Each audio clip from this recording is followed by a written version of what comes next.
Good morning. Swami Kripamayananda, the unfathomable love. We know when we say about love, the first image to the devotees of Sri Ramakrishna comes Holy Mother, who was love personified and whose love was immeasurable. One could not measure how, whom did she not love. And of course, Sri Ramakrishna is the source of all that. But still, Holy Mother seems to be loving more. Whatever Holy Mother did was the inspiration of Sri Ramakrishna, there is no doubt. He is the source of all we get through Swami Vivekananda, through Holy Mother, through brother disciples, through the monks, the source, through the devotees. All this goodness, the source is Sri Ramakrishna. But to say Swami Vivekananda was such a great lover, whose love was like Holy Mother's, whose love knew no bounds, who had unlimited love, whose love could not be fathomed, seems to be little to be thought for. We find love. And what is unfathomable? Why we call it unfathomable? What is the fathomable love and unfathomable love? No, love is after all love. But there is a measurement of love perhaps we all carry. Our love is confined, it's limited by the people we know, the people we feel are ours. A mother will love her children, it's tremendous love, enormous love, without any expectation. But it doesn't go beyond that in that intensity. To everyone she loves, but to her children is the real love the mother gives. So there is limited love. You can measure it. It doesn't go beyond that. Swami Vivekananda was such a great lover of mankind. So when he came to the West and he was wearing that strange dress for American people, they never saw a person with turban and ochre robes, and he was moving at those things in the streets of Chicago. So one person was very annoyed, somehow in teasing way, he went and started pulling his turban. Swami Vivekananda turned back and said, "What are you doing this?" The person said, "Oh, you speak English." And he stopped doing that. He almost begged pardon without saying. But he totally apologized from his behavior. It was known. Swami Vivekananda expresses that. You see, that person who treated me like that also loved people, also was kind to the people, but his love and kindness was limited. He loved only those who spoke his language, who put on dress like him, who had the skin color like him. That was the limitation of his love, but he was a loving person. It's not that he didn't love, but that is the situation of when love becomes confined. You becomes compartmentalized and you really don't expand. Swami Vivekananda said, very life, very purpose is expansion. You don't be confined only to a small community, only to a small family, only to small relatives, but expand and expand, and that is life. The moment you stop expanding yourself, treating others as they are not me, they are not mine, then you stop growth, you stop life. Your life is limited, becomes limited. Swami Vivekananda's love was not confined to anyone. He loved even the person who ill-treated him. Even the person who were not kind to him. His love knew no bounds. It was like Holy Mother's love, truly. Love is a strange thing. How it is known and how it is measured. So Swami Brahmananda gives one wonderful definition of love. He says, love should be so quiet and so unknown that if anybody knows that you love him or her, then that means there is something less in your love. Love should be so quiet, so imperceptible that you will be loving that person, but that person would not know your love. Then that is the real love. So there is no anything that you want in return, nothing that you just go on giving. It's like God's love to His creation, His human beings, that He doesn't want anything.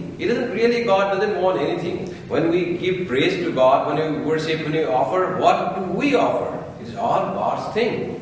That's why one song says, Lord, I am offering you to those things, but what do I offer? In Hindi, famous Hindi Arati song says, Tera tujko arpan kya lage mera. I offer you your things, nothing is mine. What is there in this world that is mine? Everything in the world is yours. So when we praise God, it's not that God wants that. It is for our own sake that we praise Him, we offer Him the things, and we feel satisfied that we are doing something.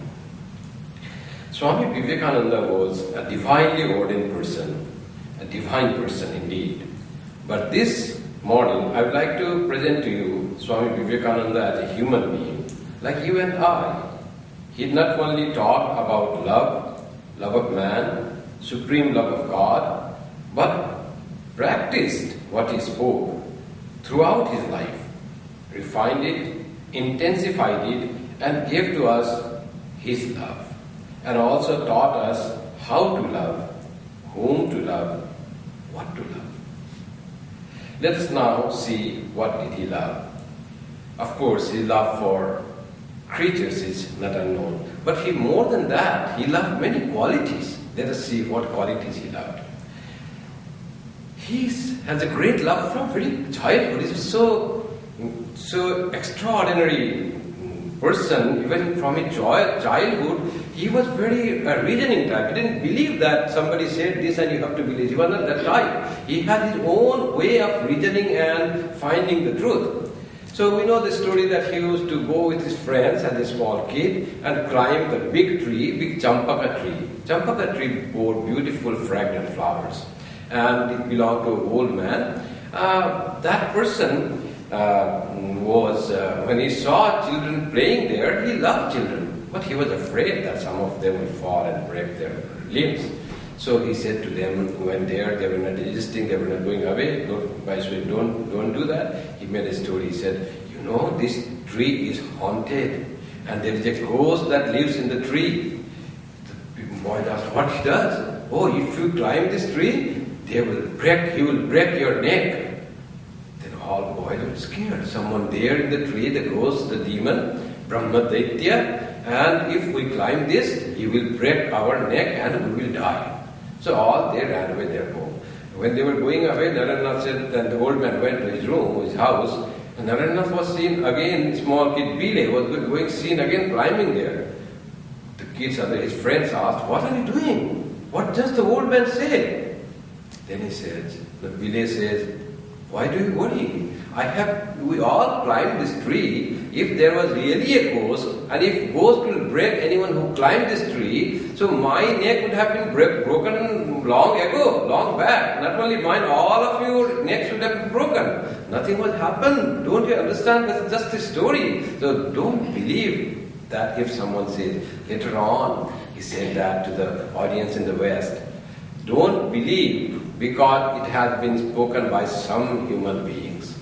Don't believe just because it is written in some book, but have your own reasoning. Study, listen, and try to understand and reason out whether it appeals to you or not, whether it appeals to your reason or not. If it does, then accept that. Otherwise, you don't have to accept because someone has said. And you can understand in this someone comes all great persons, even the prophets.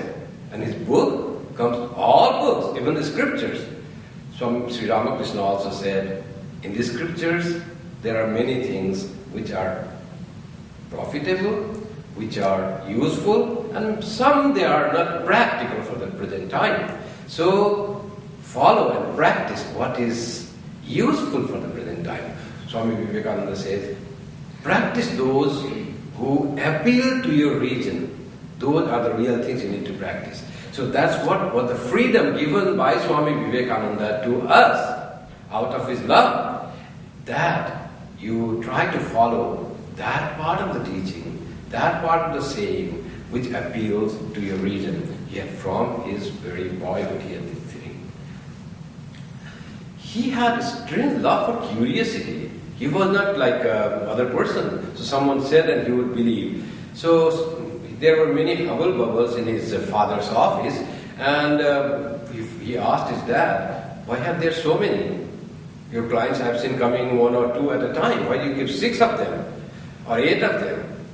So he explained, in our society, it is a caste-ridden society, and we have to keep each hubble-bubble for each caste in its community of the community. If one person uses one, that will be not used by another caste. So then, out of his curiosity, small village, you can imagine, he would be a small child, not even 10 perhaps. Then he says, what happens if the hubble-bubble used by one caste is used by another caste? Oh, it is sacrilegious. His caste will go, he will be outcasted. Caste goes, he just thought, he didn't argue anything.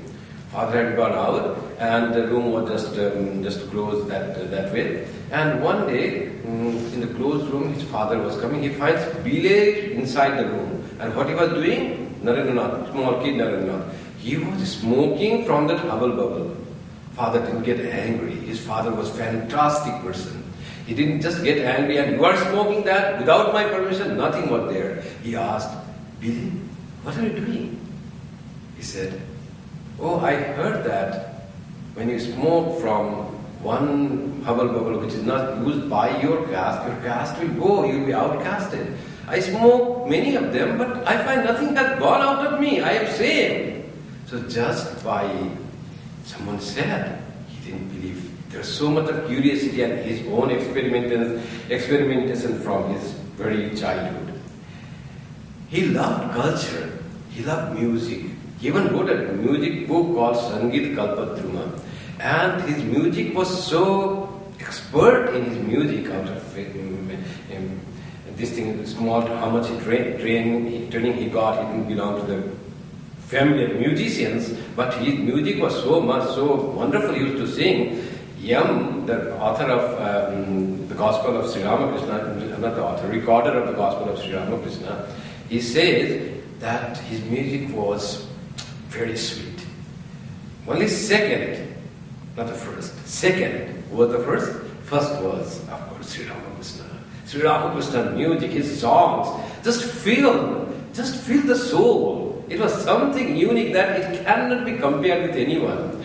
And none of them were trained musicians, none of this gharana and that gharana, nothing was there. But all they spoke was from the soul and directly touched the soul of others. Swami Vivekananda's music was like that. He, in fact, got Sri Ramakrishna, or Sri Ramakrishna saw him first time because of this singing thing.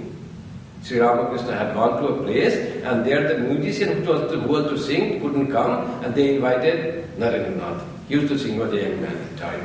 He used to sing and he sang that. Sri Ramakrishna asked, who is this? He said, oh, he lives here. Just he saw that first time before Narendranath went to even Dakshineshwar. Nothing was much was done.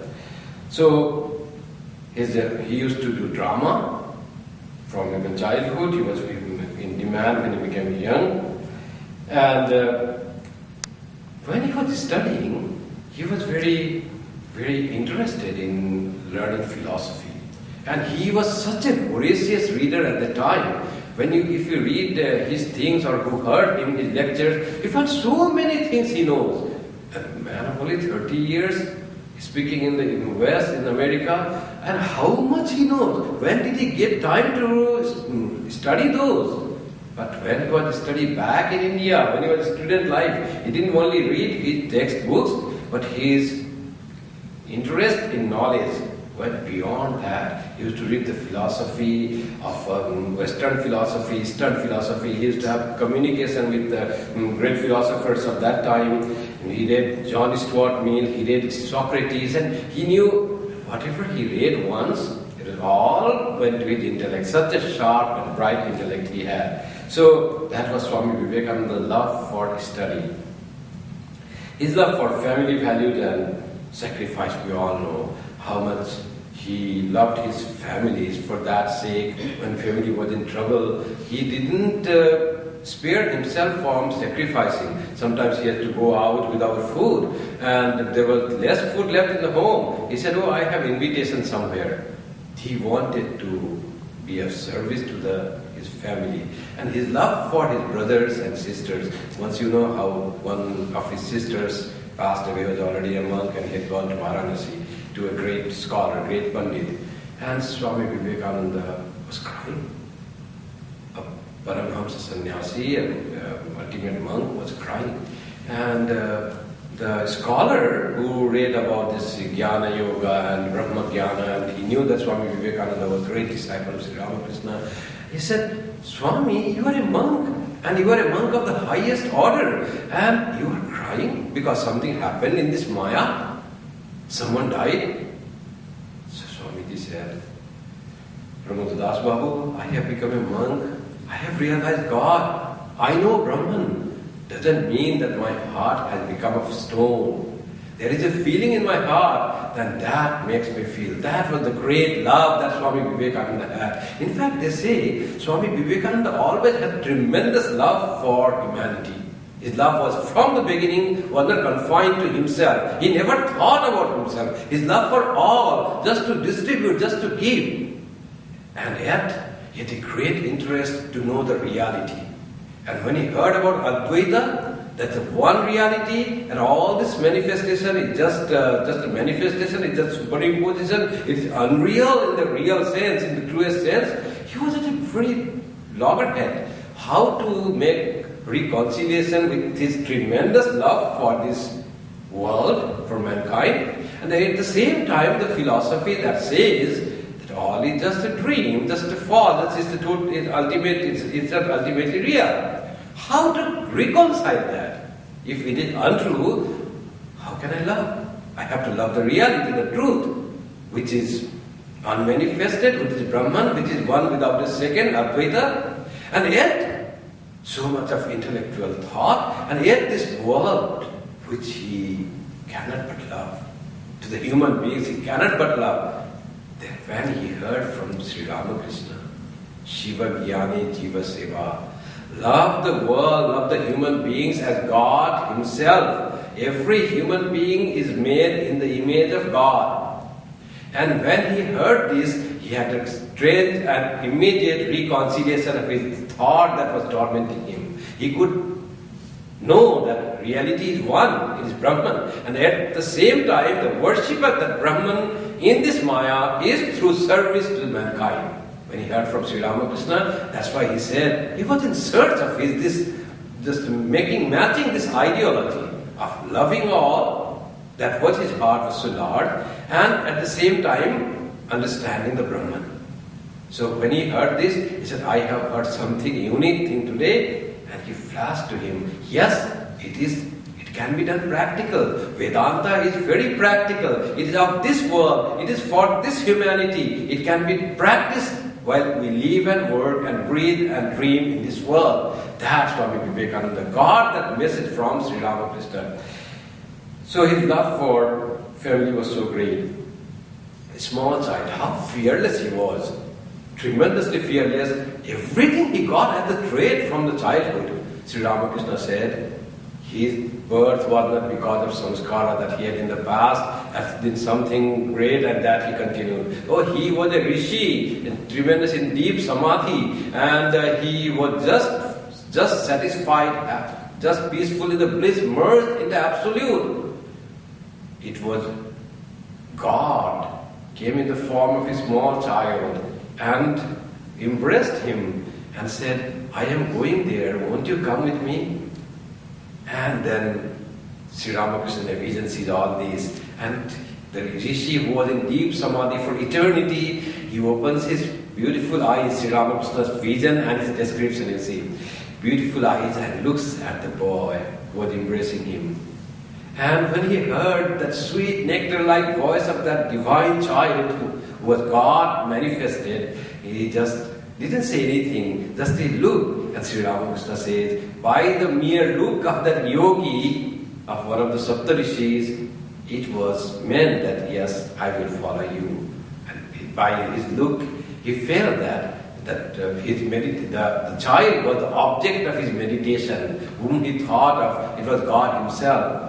And that Rishi, Sri Ramakrishna says, is Swami Vivekananda. No human samskaras. It is all divinity inside. So where does it get so fearlessness? Small child, they were to arrange one trapezium, and small kids, how will they do? They needed some young strong man. They found one English sailor was there. They approached, so Narendranath approached him and said, can you help us to make the stratagem stand?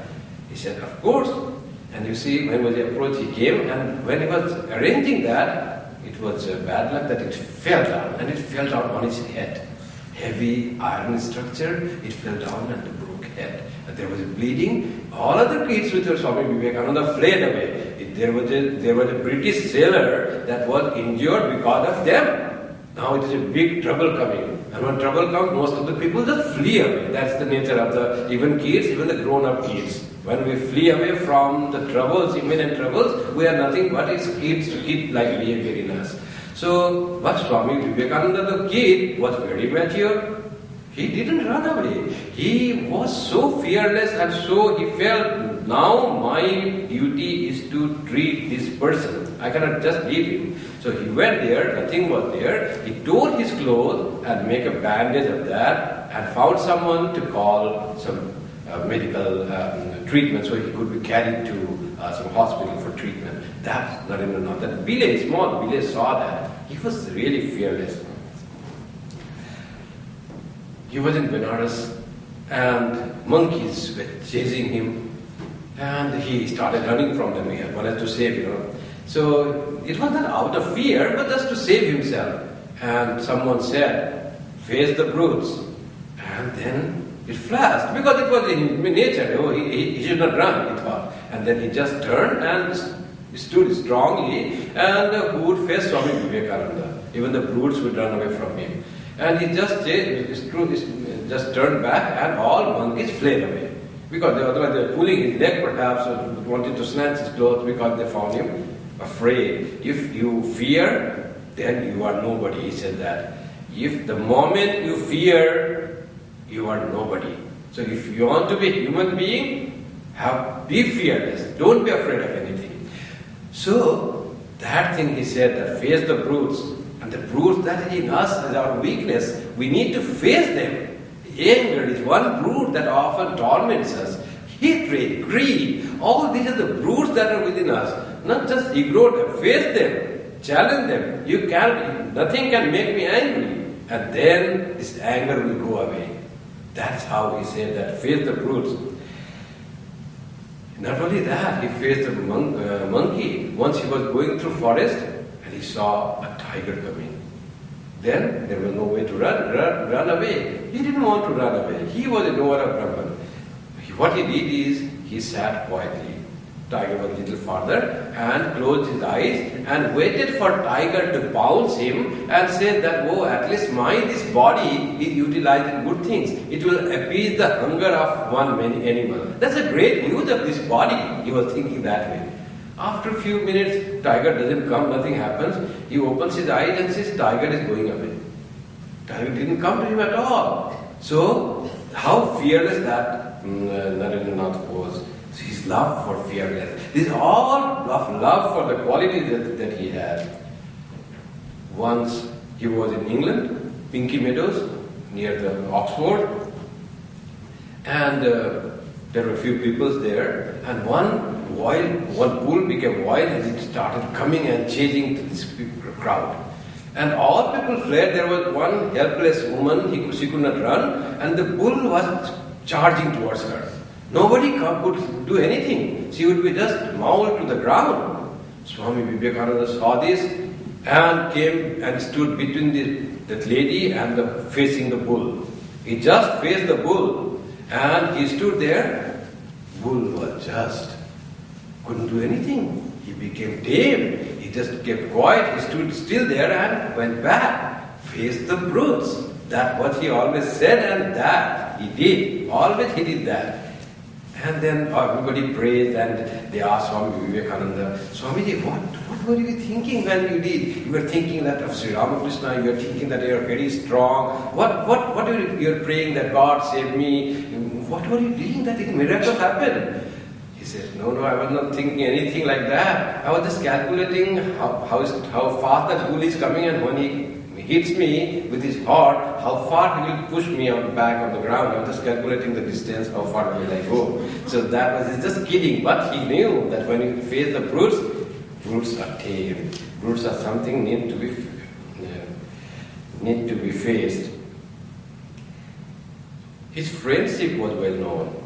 he was loyal to his friends always. Even after becoming famous, he went back to India and he told to the audience in Calcutta welcome address, he says, don't treat me anything great or that who was in the US, was famous all over the world, who did so wonderful gave talks. I am just your Calcutta boy. I want to remain as a boy who sat at the feet of Sri Ramakrishna, nothing more. So, and he was so loving to his friends, Radhendranath Sil, Priyanath Singha, all they say, he was not changed at all. Sri Ramakrishna was like that. Sri Ramakrishna's friend of his come out good young boys, he came to Sri Ramakrishna, and Sri Ramakrishna was already respected, revered, was become famous man in Dakshineshwar, in his circle. Many people, Keshav Sen used to come to meet him. He had name. And that friend comes and he thought he must be changed, this is something different. And he says, oh, you are same Gadadhar. There is no change in you. What a strength. This happens to these great persons. This external fame doesn't touch their heart at all. They remain the same person. That was his love for friendship. Many friends of his, they didn't remain friends when he was in Swami Vivekananda. Narendra was in trouble, but he had nothing to do that. His love for true humility. Swami Vivekananda defined humility as not something that makes you crawl on the ground on your four limbs. Humility is the attitude and behavior of a person that comes by knowing the truth that you are in all, by making yourself one with all, by loving all. That attitude when it comes and when you behave that way, that is called humility.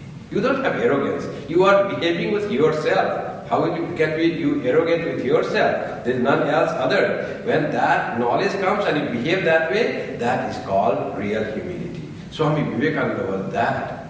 He came to India, and there was one his uncle Ramchandra Datta, and Ramchandra Datta had come to meet him, and he had left his shoes. When he was going, Swami Vivekananda took his shoes with his hands and he gave it towards Ramchandra Datta. He was surprised. Ramchandra Datta couldn't expect that. Swami Vivekananda had gone much big. He had become world famous spiritual leader, founder of the Ramakrishna mission, and a monk of the highest realization. But he had so much humility. Nothing was there. He was same nephew to Ramchandra Datta.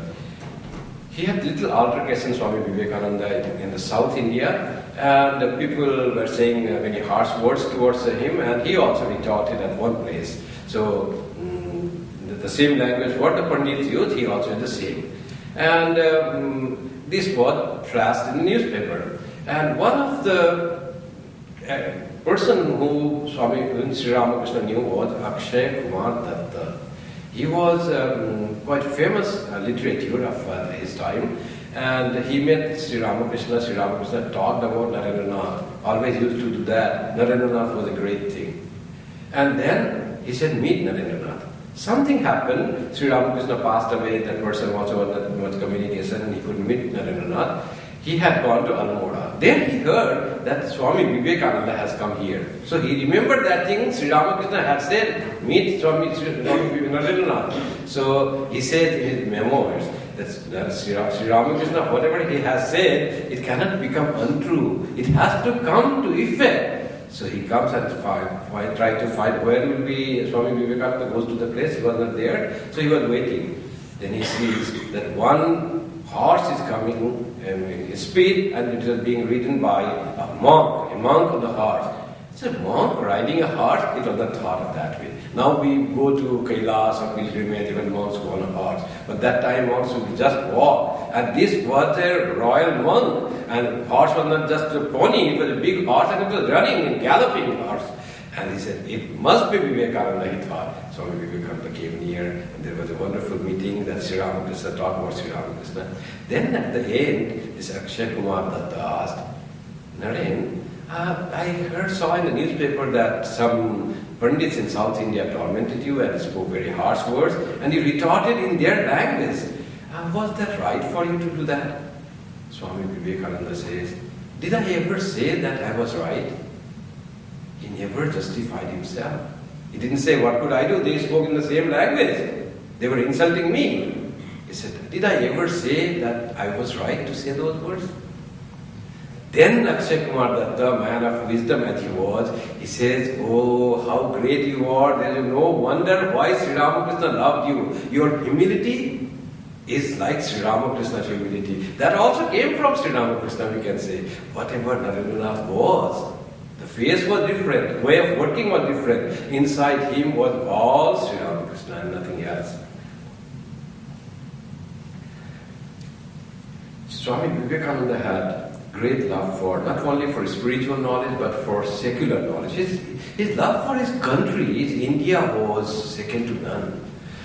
And though he loved India and came to the West for the purpose of serving India, so that he can get some help to serve India, then coming here, he met the people, saw the people, looked through their eyes, entered their heart, and found that there is behind all that mask of glory and boldness and strength and costly dress was a lot of agony, painful agony. There was fear in the people here, and his heart melted for the people of, America, for the people of the West. All of the delegates for the Parliament of Religions, after finishing that, they went back their home. Swami Vivekananda stayed on. With all the troubles, insults, difficulties, all he got a few friends, but that we hear. But he got lot of other things that we don't mostly find, mostly hear. But he stayed on. What for? For the love of mankind. His love was so great. When he found that, he thought, I have to give them something, some positive knowledge, to remove their suffering, their misery, their ignorance, their doubts. That needs to be remained. He remained here for 3 long years. His brother disciples, who wanted him very strongly back in India, without them he was the leader, their leader. He said, people, his devotees, his other disciples, all said, come back, Swami. Swami said, I have to do something here.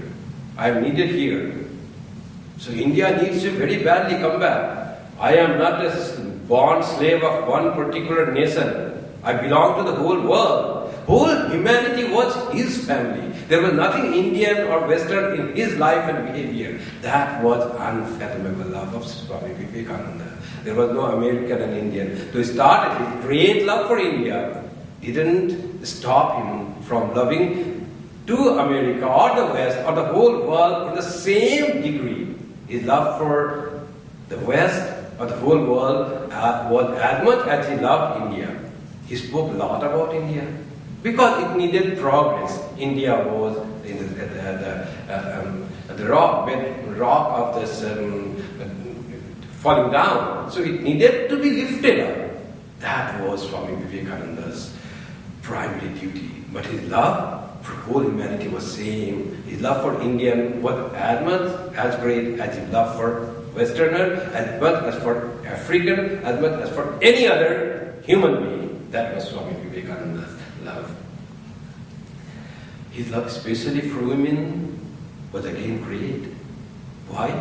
Because he saw that they are downtrodden, they are kept behind below, they are not being raised up. And he knew that every human being, whether man or woman, is made on the image of God and needs equal right to live on this world. No one is lesser than other. That's why he focused on the rising of women in every possible way. Started when his Western disciple went there, started a school for girls. But girls of the higher caste, higher people don't come to read. I will see to it. He approached and begged his friends and known people, send your daughters to learn with that Western lady, Sister Nivedita. He begged his friends, and that's how he knew that it has to start. And what about spiritual knowledge? What about religious rights? Equal rights for women. He said in the Vedic time there was no discrimination made. It was just interpolated, it came later, and it was wrong of the Indian society or Hindu society to treat women in anything less than men. What about becoming monks, nuns, monastics? He said, yes, that is also right. That's why he said, mother's mat, women mat is important and it has to be done. For that he put a lot of effort. Mother and her daughters come first, then father and his son. Sri Ramakrishna and other brother monks, more important than that is Holy Mother and women who want to practice spirituality or who want to progress in any field. That was Swami Vivekananda's love for women. He also loved, strangely, he was not unaware of physical strength, and he always said to his brother monks and disciples, do physical exercise, do weightlifting. You must have some time given to devote it to your physical fitness. That was Swamiji. Not only japam and dhanam, but everything you have to do perfect way.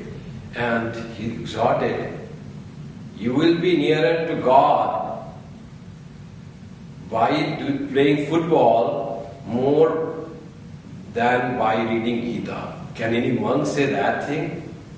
Play football. And he said the reason.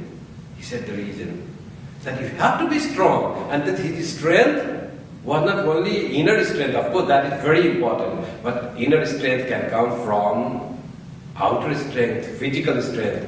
If your body is weak and diseased, your mind tends to be weak and diseased. They say, weak body commands. We start listening to the weak body. Hurting, pain, all you listen to the weak body. A strong body, it obeys. A strong body, you say, go there, walk this mile, live that way, live that luggage. Doesn't matter. Strong body, it commands you. It obeys you. And weak body commands you. You not take rest. You massage. It all says now all the things to us. So Swami Vivekananda laid that emphasis. If you play football, your nerves and muscle will be strong, and then only you will understand Gita better. Gita understanding, realizing God, loving everyone, that is no doubt the goal, but the means is strength. His love for downtrodden was great.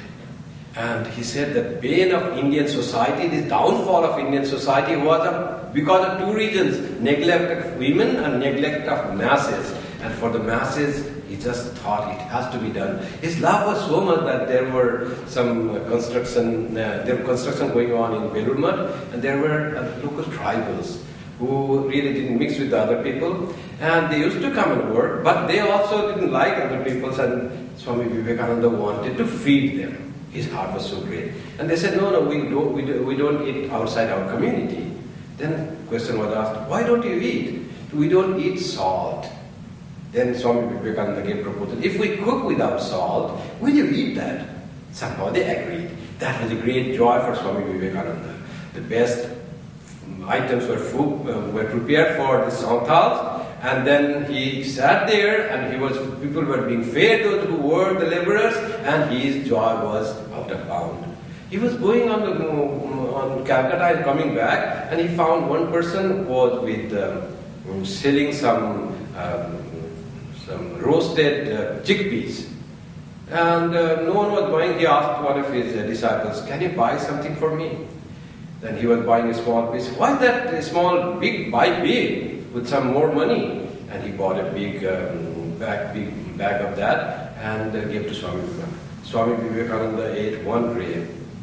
He bought not for eating, not for the love for the chickpeas, but for the love for that seller of that chickpea, that vendor who was selling that, so that he gets some money. His love was unbounded was love of Swami Vivekananda. Not only human beings, his love for animals. We know how he kept in his days in Belur, he had many pet animals. There was one small sheep kid called Matru. There was one goat called Hamsi. There were ducks, and geese, and there was this dog whom we called Bagha. So he loved everyone very much. He used to go to Hamsi and used to beg, can you give me some milk? As if Hamsi will give him his request, he will listen, or she will say, yes, I will give, or she will say, I won't give. But she used to talk with him. And this Matru was his great friend, small. He even used to come to his room and even go to his bed. He said nothing. That was great love. And by chance, that Matru died. He was so shocked and so sad for the death of this small, kid of a sheep, that he said to his one of his disciples, Sharatana Chakravarti, Sharat, you see, what happens to me? Whomever I love greatly, that doesn't last longer, that goes away quickly. And he cried for the death of Matru. His Bhaga loved him so much, they say when there was a solar eclipse and people used to take deep in the Ganga during that time, it was considered to be auspicious constellation or solar thing, auspicious this planetary arrangement, the eclipse, and people pray that time. And when everybody went to take a dip, this Bhaga would also go to dip. And he was always at Swami Vivekananda. Sometimes they tried to, they were doing some nuisance and tried to take away, but he came back. Like the story of that cat and a man that who wanted to take him away. The cat always came before the man came after he left him somewhere in a far place. So like that, Bhaga always was there. Even when he died, so he was somehow thrown in the Ganga, was put in immersed there. And the ebb tide went up and the flow tide it came down and it stuck in Belur Math. They say, oh, it won't love Belur Math. As Swami Vivekananda loved him, it also loved Swami Vivekananda. That's why it won't go. That was for the Swami Vivekananda's tremendous love. Let me read from Swami Buddhananda's writing, how Narendranath, Swami Vivekananda's love for human beings, translated as his inspiration, as his work, as his message, was all out of love for Swami, love for humanity. All strength is within you, says Swami Vivekananda. And solutions of all problems are in that strength, which is truly yours. Even if the whole universe is pulverized, no one can take away that strength from you, because the very universe is the manifestation of the same strength. Why are you weeping? Open your eyes and stand up and declare in thundering voice, Soham, Soham, I am He, I am He. Arise, awake, move on. Stop not till the goal is reached. Awake, move on, do not look back. Look onward and forward, inward and Godward. Do not yield to unmanliness. Shake off this shameful faint-heartedness. Kick the ground and arise.